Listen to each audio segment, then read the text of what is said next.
Have you ever tried to listen to your favorite radio station, only to find it garbled or replaced by a different station? Well, if so, you might have been the victim of something known as a sporadic E layer. There are concentrations of electrically charged gas called plasma in a region of space known as the ionosphere. They act kind of like mirrors in the sky and bounce radio transmissions over the horizon and interfere with your radio, kind of like two people trying to talk over each other. Even though we've known about these layers for over 80 years now, we still don't fully understand them because they occur at an altitude that is really difficult to explore. The air there is so thin that we can't fly an aircraft, but it's just thick enough that if we were to try to orbit a satellite, it would burn up in the atmosphere. So we've only ever been able to explore a handful.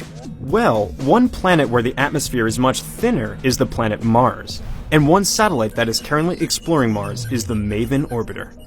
One of the instruments on MAVEN is called STATIC. It's designed to measure plasma escaping from the ionosphere, this upper atmospheric layer of Mars. And in the data, scientists were seeing that when MAVEN would fly through a certain region of the atmosphere, poof, there was this big density enhancement of this plasma concentration. Scientists realized that they discovered the Martian equivalent of these layers. It's exciting because now we have a place that we can go to directly explore these layers with a satellite. MAVEN has encountered more of these layers at Mars than we've ever been able to explore here at Earth. At Earth, the layers are temporary and unpredictable, but at Mars they seem to be almost permanent and long-lived at predictable locations. Also, scientists found something that they didn't even know could exist. MAVEN discovered the opposite of a layer. They're calling it a rift, and it's where the sky has been pulled apart, and rather than a concentration of this plasma, there's a depletion. Many models said this actually couldn't happen, but yet they do exist, and we find them at Mars.